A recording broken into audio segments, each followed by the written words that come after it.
الله وبركاته والصلاة والسلام على رسول الله. متابعينا عاملين ايه؟ وحشتوني جدا، مركزة كده معاكم شوية. قلت هجيلكم النهارده فيديو بسيط وفيديو جميل. عملت بسكوت ببيضاية واحدة بكل حاجة. بص، مقادير على قد الايد. تعالوا نبدأ ونشوف.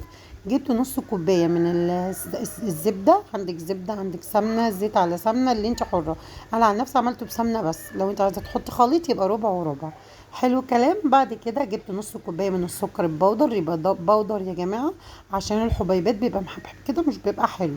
وقمت جايبه بيضايه. انا طبعا كنت هنا جايبه الخلاط، وقمت حطيت فيه بيضايه واحده. وقمت جبت نص كوبايه السمنه، ونص كوبايه اللهم صل على النبي يا جماعه، صلوا على النبي لو انتوا معايا لحد هنا. هجيب نص كوبايه السكر ودوت البيكنج باودر. كل اهو هحط البيكنج باودر هنا على كوبايتين دي يا جماعه. دول كوبايتين دي حطيت عليهم بيكنج باودر ورشه من الايه، من الملح. بعد كده جبت الخلاط، حطيت البيضه، نص كوبايه من السكر، نص كوبايه السمنه، وهنحط طبعا الفانيليا، وهحط الخليط حبه حبه. هو انا حطيته حبه حبه، بس هو ظهر معاكم في اخر حبه.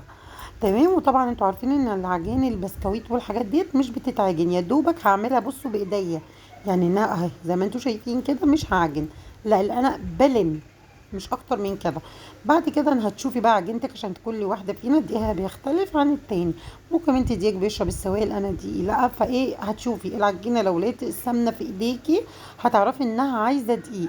طيب لو كانت ناشفه وبتشقق يبقى دي عايزه معلقه من السمنه. يبقى انا اديتك الاختيارين، ناشفه وبتشقق يبقى دي عايزه سمنه، لقيتيها السمنه في ايديكي يبقى دي عايزه دقيق.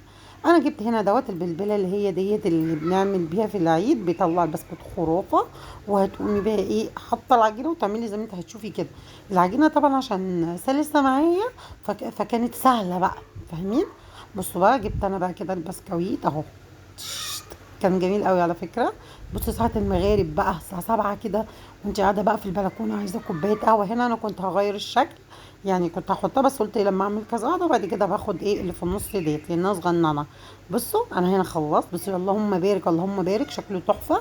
هحطه في الفرن على درجه حراره 180 في الرف الاوسط، ياخد كده لون ذهبي بتاعنا. وبعد كده هنقيد الشوايه وهنطلعه زي ما انتم شايفين. هما الوحدتين دول ايه، اتلسعوا شويه.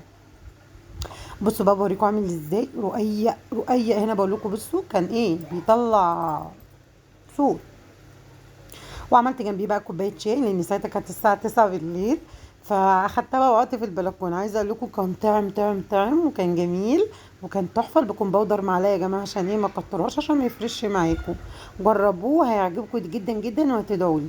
لو الفيديو بقى عجبكم ما تنسونيش في اللايك والشير، وما تنسونيش في اللايك والشير من مطبخ سالي صلاح. مع السلامه.